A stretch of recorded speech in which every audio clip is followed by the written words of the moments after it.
moins engorgé qu'à présentement. Et aussi, un autre aspect peut-être, il faut revoir peut-être comment les cliniques privées agissent sur les cliniques publiques. Et peut-être que là, on va trouver un pont entre le Parti prolétarien et le nôtre. C'est que, justement, il faut peut-être empêcher certaines entreprises de... Je voudrais intervenir. Dans le fond, moi, je suis quand même d'accord avec votre position sur la santé. On partage plusieurs aspects, nos deux partis. Moi, à ce moment-là, je dirais qu'on va un petit peu plus loin, par exemple, parce qu'on propose de créer Pharma Santé, qui est inspiré de Pharma Québec au Québec, qui permet, dans le fond, de nationaliser une compagnie pharmaceutique et offrir des médicaments à coût compétitif. Nationaliser une pharmaceutique. Ouais. Je pense que vous êtes conscient du marché en ce moment. Le marché pharmaceutique est extrêmement dans le compétitif. fond, on nationalise une compagnie pharmaceutique, mais en même temps, on garde le secteur privé actif. On fait une saine compétition entre le public et le privé. On le fait parce que vous avez l'air de dire qu'il y a avoir des prix compétitifs, mais c'est très difficile. Les États-Unis vont être contre vous, le Canada va être contre vous. Concernant l'engagement des hôpitaux, on change de sujet, on parle de pharmacie. Donc, c'est fini. On reste sur le sujet. Donc, merci. On va passer à la deuxième question. J'ai une question pour le parti inoxydable. Selon votre plateforme électorale, revue et améliorée, vous associez le secteur de la santé complètement sous l'égide étatique, en écartant toute possibilité au secteur privé, mais là, vous venez de citer une possibilité. Fait que vous êtes flou sur votre terme. Ce que je vais aborder, c'est qu'un monopole, ça pousse à la stagnation, tandis que la privatisation et un marché libéral poussent à l'amélioration due à la compétition. Moi, je répondrais à ça qu'il est possible d'avoir un système de santé universel, public, gratuit, nationalisé, si on veut, puis que ça nuit. Puis dans le fond, on n'est pas obligé d'avoir d'inclure le secteur privé en santé. Tu sais, par exemple, en Scandinavie, il y a un petit peu de privé, mais c'est des agences de santé publiques qui font une saine compétition entre elles afin que le système public soit plus efficace. Dans le fond, ça va chercher les avantages du privé, puis on les met dans le public. Moi, je trouve que c'est quand même une bonne façon de faire. On peut garder le système universel et accessible à tous. Merci beaucoup. On va passer à la mise de débat. Et si je peux rajouter peut-être, il faut complètement revoir peut-être les campagnes de sensibilisation aux saines habitudes de vie. Il faut encourager les jeunes à mieux manger et à faire du sport. Et ça, c'est très important pour le Parti social-libéral. C'est-à-dire que les jeunes, la plupart du temps, se nourrissent mal quand ils sont peut-être quand ils ont un revenu un peu moins bon. Habituellement, ils vont manger des aliments qui ne vont que leur bourrer l'estomac et ça, c'est très grave. Ça entraîne des problèmes de santé qui sont très, très graves. Et d'autant plus, il faut aussi informatiser la fonction publique. On débat un peu, mais juste pour ajouter à ça, la pharmacologie, la pharmaceutique. Le cannabis, c'est quelque chose qui est étudié depuis vraiment longtemps. On aura sûrement la chance d'en reparler plus tard, mais c'est vraiment important de prendre en considération que l'utilisation du cannabis dans les produits, ça a vraiment beaucoup aidé beaucoup de débats par rapport aux antibiotiques, etc. Merci. Excusez-moi, on va passer à la question 3, s'il vous plaît. Ma question pour le Parti prolétarien. Vous voulez rendre tous les services de santé ainsi que tous les médicaments gratuits. Comment allez-vous éviter la surconsommation des services de la santé de la part de la population? Et est-ce que cela n'alourdit pas le budget prévu? Et est-ce que vous allez augmenter les taxes pour cela? Dans le fond, on va reculer aussi un petit peu dans les initiatives qu'on a au niveau de la répartition des richesses. Comme j'ai dit plus tôt, il y a 60% de chaque entreprise et leurs ressources qui s'en vont dans une caisse qui est salariale. Il y a 25% qui s'en va dans la caisse nationale. Avec ça, qu'est-ce qu'on va faire? C'est justement ces moyens-là qui vont être utilisés afin de s'assurer que tout ce qui est santé et transport soit accessible gratuitement. Parce que nous, on sait que c'est très important. Il y a trop d'endroits où il y a des personnes qui n'ont pas les moyens d'avoir les soins auxquels ils doivent avoir accès.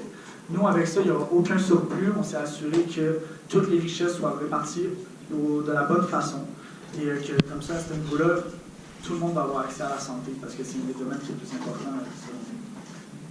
Merci beaucoup. question ou passe au débat? J'aimerais ça ajouter peut-être là-dessus. intervenir. Parce que votre intervention quand même. Notre minute était-tu? Non, ben, Non, mais tu veux moi, je te Ok, donc on peut faire un débat là. C'est ça, on est en débat. Vous avez- Moi, là-dessus, j'ajouterais à ça, faut pas oublier qu'on a une plateforme cannabis. Le cannabis va être beaucoup utilisé dans le médical. Ce cannabis-là va apporter de l'argent à l'État.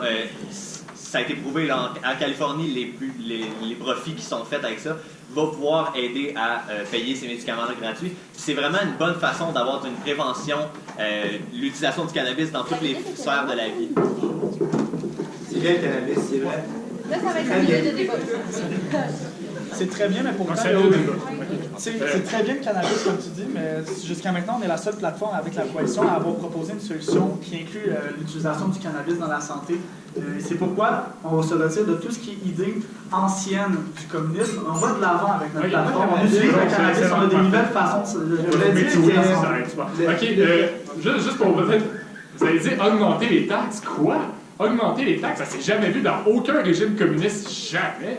Ouais, non. Hey, c'est épouvantable. Une augmentation des taxes pour compenser l'économie planifiée qui crash, ça s'est jamais vu dans aucun.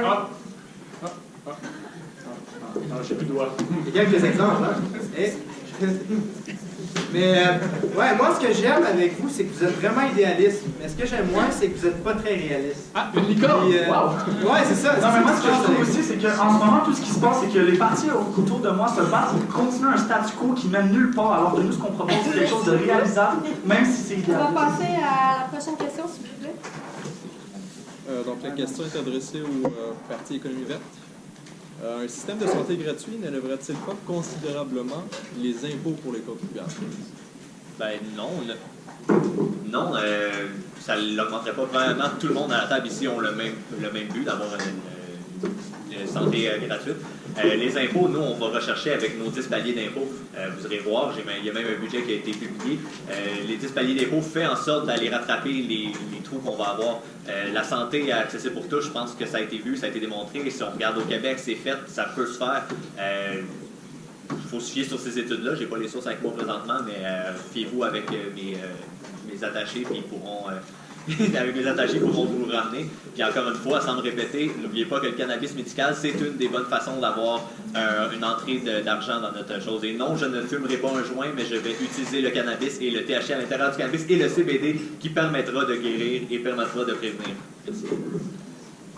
Un système communiste qui n'a pas ses sources pour expliquer ses projets de loi, ça c'est jamais...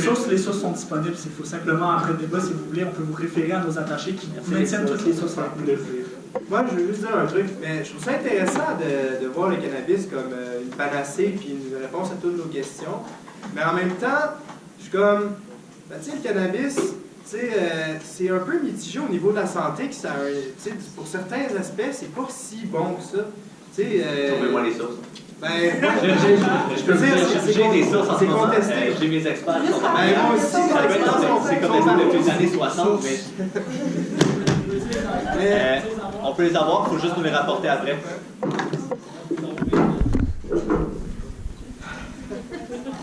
Ben, c'est ça, je pense que ça peut J'ai être bon pas pour senti certaines vos choses, mais c'est interventions un peu avec nos exagéré. partis, mais si c'est un débat entre candidats, on va vous le rappeler. politique va décider comment ça se déroule le débat. Non, merci, on va le faire, merci. Donc, on a 5 secondes pour finir. C'est fini? Bon, c'est fini. Bah, Allô? merci. J'ai une question pour le Parti social-libéral. Donc, tantôt, vous avez fait mention de votre programme d'éducation des saines habitudes de vie. Je voulais savoir, est-ce que ça va être des professeurs qui vont donner ce programme-là ou ça va être des professionnels de la santé qui vont s'en charger? Et en passant, je dis éducation, ça passe, oui, par l'éducation des jeunes, mais aussi ça passe par des campagnes de sensibilisation. Et ça, le gouvernement ne va pas avoir le choix que de prendre de l'argent pour justement montrer aux jeunes que hey, c'est possible d'avoir des bonnes habitudes de vie et c'est possible de justement faire du sport et être en santé et c'est même une bonne chose. Encore là, ça pas juste des campagnes de sensibilisation. Au Québec, il y a des campagnes pour la SAQ, puis tu vas voir, puis tu vas conduire après. Donc, évidemment, à partir de là, il faut faire des incitatifs économiques pour encourager les jeunes à justement avoir des saines habitudes de vie. Donc, encore là, moi je n'ai pas à me justifier là-dessus. C'est sûr qu'il va y en avoir une tralée de bonnes incitations pour éduquer nos jeunes aux saines habitudes de vie et à faire du sport. Merci, c'est terminé? Oui, On va passer au débat.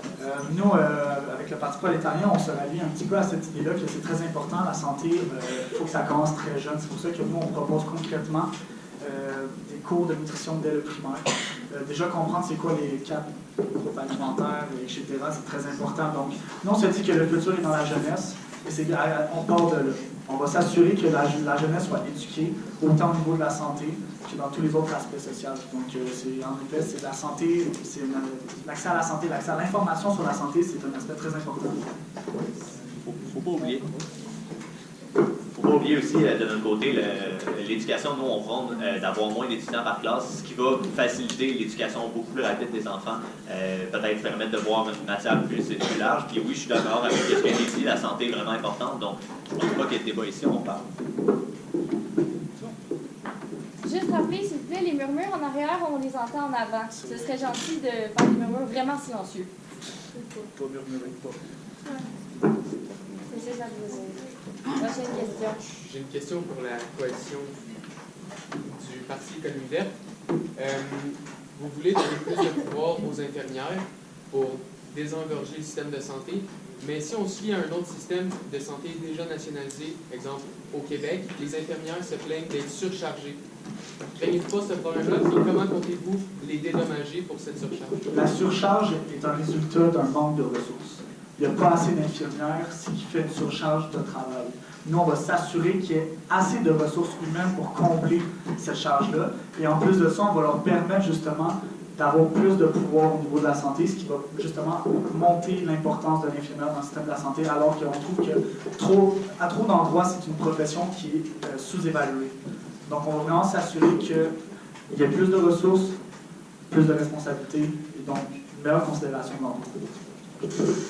N'oublions pas non plus que ce n'est pas seulement les infirmiers et infirmières, j'aime que vous enleviez des mots, les pharmacies aussi, tous pharmaciens et pharmaciennes vont avoir des pouvoirs de plus, donc il y a beaucoup, ça va être réparti au travers de tout le monde. Puis, n'oublions pas aussi que le programme d'infirmier, pour ceux qui l'ont peut-être suivi, c'est un programme vraiment difficile qui est très stressant parce qu'on ne peut pas travailler, puis les rémunérations des stages est complètement nulle. Donc, notre gratuité scolaire va permettre aux gens d'être moins stressés et de permettre d'avoir plus de gens sur le marché du travail en tant que Le cannabis aussi va les aider à... Je vais juste finir et compléter aussi qu'il n'y aura pas d'inquiétude non plus de la part des infirmières étudiantes parce que avec notre palier salarial à 5 l'affaire, ce que vous dites, là, c'est on va augmenter la main-d'œuvre, genre, c'est quoi, on va créer des robots, genre, qui vont réussir à nous apporter des soins de santé. Une des raisons pourquoi est-ce que le monde ne se lance pas dans le domaine de la santé, souvent, c'est le manque d'accessibilité. Souvent, le manque d'accessibilité, c'est souvent le manque d'accessibilité. C'est souvent le manque d'accessibilité à l'éducation. On a des gens qualifiés ici pour faire le travail d'infirmière. Le problème, c'est qu'ils n'ont pas les responsabilités qui ont été formés. On veut leur offrir ces responsabilités. On veut leur offrir cet accès à ces responsabilités. Oui. Donc, comme je le dis, on veut leur offrir cet accès à la responsabilité. Et une des raisons pourquoi est-ce qu'il manque de ressources humaines au niveau de la santé, c'est une trop grande inégalité au niveau de l'accessibilité. Nous, on veut offrir une gratuité scolaire qui va permettre à tous ceux qui veulent accéder à cet emploi de le faire et aussi enlever tout le stress et la charge. On va passer à la prochaine question. Ma question est pour le Parti prolétarien. Donc, tantôt, on a parlé justement de votre accès gratuit aux médicaments, mais on sait qu'une partie des coûts reliés à ces médicaments-là vise à financer la recherche pharmaceutique. Donc, vous ne pensez pas qu'avec cette gratuité, les instituts de pharmacologie vont être atteints négativement? Donc, premièrement, non, aucunement. Notre système, encore une fois, on revient à la même raison, le système de répartition des ressources qu'on a préparé permet ce genre d'investissement-là, permet les recherches, permet d'investir dans la santé, permet d'investir dans la défense, permet d'investir exactement dans tous les aspects sociaux importants. Il n'y a pas d'inquiétude à avoir. À ce niveau-là. Les recherches vont être financées et il n'y aura pas de problème. On revient encore à ça.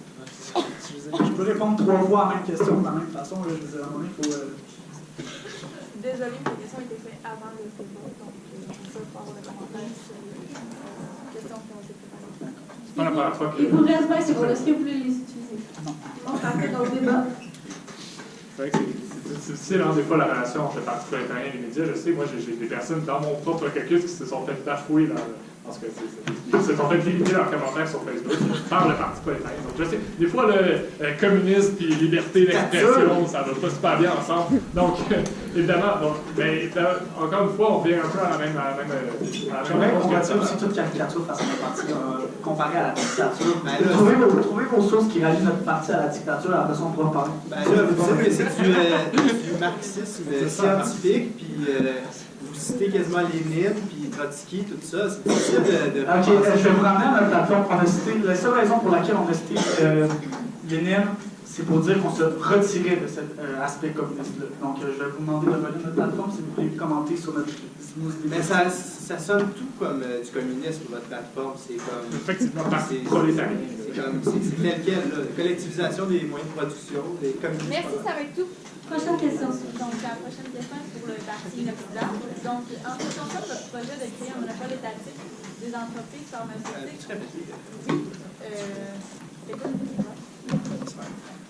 En ce qui concerne votre projet de créer un monopole étatique des entreprises pharmaceutiques, vous ne croyez pas qu'en souhaitant une telle chose, vous empêchez les pharmaciens diplômés dans leur possibilité de créer leur propre entreprise et ainsi inciter une baisse des inscriptions dans ce domaine d'études? Dans le fond, je pense qu'il y a une confusion parce que c'est quoi un monopole étatique pour les pharmaceutiques? C'est juste de créer une société, créer une compagnie pharmaceutique d'État qui va être en compétition avec les compagnies pharmaceutiques privées. C'est juste pour avoir une saine concurrence pour baisser le prix des médicaments. Puis avec ça, on veut faire des appels d'offres, comme les hôpitaux font présentement au Québec, pour baisser le prix général des médicaments. Fait que, c'est ça, je crois que ça répond bien à la question de mademoiselle. Parfait, donc on va faire un peu de débat. C'est quelque chose de très intéressant et ça va être super intéressant de justement débattre de cette question en commission parlementaire.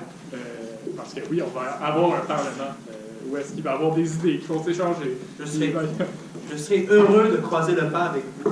Tout à fait. Est-ce que c'est terminé pour le débat? Oui. On va passer au prochain thème. Oui, donc on va passer au terme de la défense. Donc, la question est pour le Parti social-libéral. Vous avez l'intention de préserver l'intégrité territoriale du principe de base d'un État souverain. Donc, que répondez-vous si l'on confronte ce dernier avec l'autodétermination des peuples à disposer de nous? Attends, il faut faire la nuance ici. Là. On parle ici de défendre le pays et servir pour ce pays-là. Et encore une fois, notre défense, elle va devoir se faire dans le respect de justement des traités de libre-échange qu'on va signer, probablement à l'OTAN ou d'autres traités comme ça, qui visent justement à défendre ensemble les intérêts de notre population partout à travers le monde.